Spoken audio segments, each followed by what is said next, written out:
So just a couple hours ago, the Mets were embarrassingly swept on their home field by the Tampa Bay Rays. Really awful, probably the worst series. It has to be the worst series of the year. It was the first time they were swept all season. They were playing great at home, came into this series with a 6-game winning streak, and honestly, they just showed nothing in this series. They go to 45-27, still 18 games over 500, not the worst thing in the world. You go down to a 2.5-game lead now on the Phillies after they swept their series this weekend against the Blue Jays, so they're getting closer. Listen, this isn't the end of the world. This isn't time to panic, but it looked really ugly out there. And it looked ugly mostly because of our starting pitching. McGill, terrible start. He only gives you 3 2/3 innings. He gives up 6 runs, 3 of them earned, but he caused the error that gave up, all 6 runs. So I put all 6 of those runs on him, even though statistically they aren't. And we have to just be honest with ourselves. Like, McGill's just not the guy. I had some hope coming into this season. Maybe they fixed him. Maybe they figured it out. But really, he always just reverts back to the same guy. He's not any good, and I don't think he's very long for this rotation once they get a little healthier. We lost Senga, obviously, so it kind of prolongs his time in the rotation, even when Montas and Manaea do come back. But he doesn't deserve to be there. He's not very good. His 5 or 6 starts in March and April don't count for anything anymore. It's June now. He's not doing his job. We've seen this now for years. And he's just not that guy. He's not a major league starting pitcher. He's just not. He's a swingman option. He's a guy who can sit in the minors and when you have an injury come up for one start. That's all he is. And yes, he'll have great starts or great innings. Maybe he can go to the bullpen. I don't know, but he's not a starting pitcher for the Mets. Not on a good team. You just can't have that. He's completely inconsistent, not very good. And then obviously in Game 3 today, Griffin Canning didn't have it once again. That's 4 out of his last 5 starts have been bad. He started off the season great, and we thought maybe he turned the corner. I'm just not a big fan of his right now. He's not throwing strikes. He walked 5 batters today. Carlos Mendoza said after the game when asked about Canning and why he hasn't been successful lately, and it's because he said he's not throwing strikes. He's not throwing enough strikes. If you're getting behind 2-0 on a hitter and then you have to throw a strike, they're waiting for that fastball. They're waiting for a pitch in the middle of the zone that they can drive, and that's what they were doing. And that's what they have been doing against him. He has to start throwing more strikes, get back to what he did early in the season. I'm not giving up on him. It seems as though they did figure something out with him, but he's a back end of the rotation guy. And right now I think you have to be a little bit worried about the Mets pitching rotation. You have obviously Senga hurt. That puts Blackburn in the rotation. You have 2 guys that are just not performing well right now in McGill and Canning. Montas has been knocked around in his rehab starts. Now I don't put too much, faith in it or an issue with getting knocked around in your rehab starts, but at some point you have to look like you can get hitters out. Yes, it's about getting in shape, working on your pitches, all that kind of stuff, but at some point you have to look like maybe you can get someone out, or they can't bring you up because you can't just come out and give up 9 runs in the first inning and put your team out of it. It doesn't work like that. Manaea also hasn't pitched well in his rehab starts, but he's more at the very beginning of his rehab. I'm not so worried about him right now, and I think Manaea will be fine when he comes back. I still have faith off of what he did last year that he'll be fine, but we're going to be struggling here for a couple weeks until those guys are healthy, and it's a little bit of a scary proposition considering that their bullpen has been struggling lately too. Kranick's not the same guy. Stanek, I don't even know why he's on the team still at this point. He has nothing. Yes, he throws 100 miles an hour, but he can't throw strikes sometimes. And then sometimes they just sit on that 100-mile-an-hour fastball and hit him out because everyone can hit 100. So there's issues with the bullpen.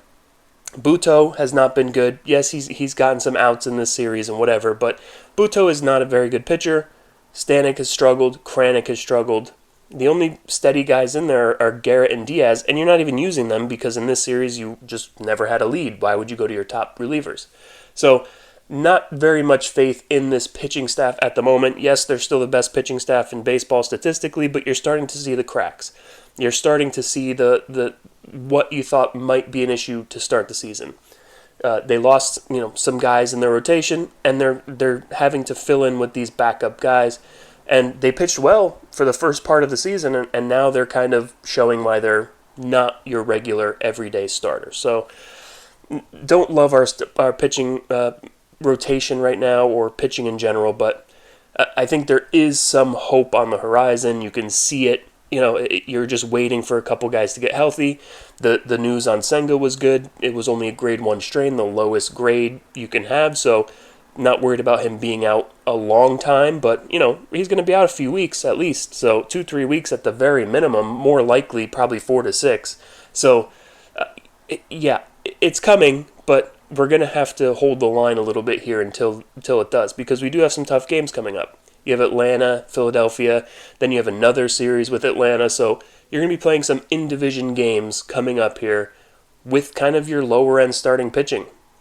And it's worrisome. But the good news is the Mets have built up a good enough lead, a good enough, 18 games over 500. They're not going to fall out of it because of this.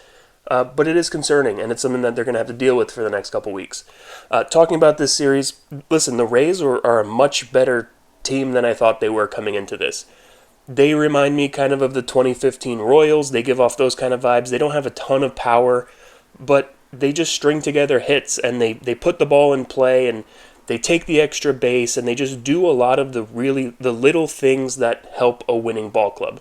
While the Mets are out there trying to slug and hit home runs, the Rays are just putting the ball in play, and good things are happening.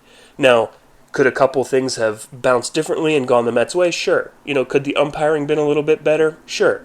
But especially in today's game, the home plate umpire was bad, and he was bad for both sides. And the Rays still won 9-0. So I can't put that on the umpires. I can't make excuses. The Rays came in and beat the crap out of the Mets. It happened. I think at this point we have to kind of flush this series, because the Rays just seem like a really bad matchup against the Mets. The Mets don't have that type of team that plays well against the Rays. They don't have the type of pitching staff that pitches well against the Rays. And that could be a problem later on going into the playoffs. The Dodgers are a lot like that. When the Dodgers are right, the Dodgers put the ball in play. They also smash home runs, but to me, the Rays are almost like a poor man's Dodgers. They put the ball in play, hope that good things happen, and the Mets just don't play well against teams like that. They never have. Especially on a cold weekend where the weather's bad, the balls were not going out. And the Mets hit a lot of balls that I thought, probably 7 or 8 that I can think of off the top of my head that I thought were home runs off the bat, and they ended up staying in. And when the weather's bad, when it's cold out, when it's windy out, those aren't going to go out, and the Rays play better in those situations because they're just hitting singles and hitting doubles. They're not trying to hit the ball out. And I think that's kind of an issue with the Mets' philosophy hitting-wise. They're trying to hit home runs. They're trying to get, big power hits rather than just putting the ball in play. Now, you expect Alonso and Soto and even Lindor to kind of swing for the fences a little bit, but those other guys in the bottom half of the order, they're doing the same thing, and it's not working out for them, especially on weekends like this where the weather's not so great. So, at the end of the day, I'm flushing this. I'm gonna chalk it up to bad matchup, and hope that I'm right. But I just don't have much faith in this pitching staff right now. I don't have much faith in the hitting philosophy. I mean, the Mets are having a lot of the same issues in their hitting approach, right? They were 2 for 16 in Game 1 of this series with runners in scoring position. They were 0 for 7 in Game 3. They were hitting solo home runs, and Alonso hit a double, and Marte had a couple hits with runners in scoring position. He's the only guy, him and Nimmo are the only guys who were hitting consistently in this series.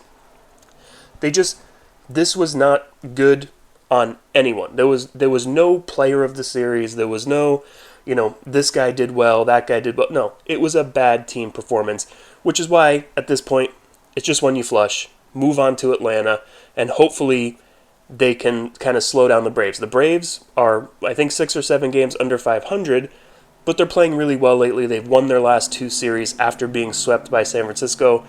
And they're starting to hit a little bit, they're starting to pitch a little bit, and they're starting to look a little bit more like the Braves. Acuna's come back and been great.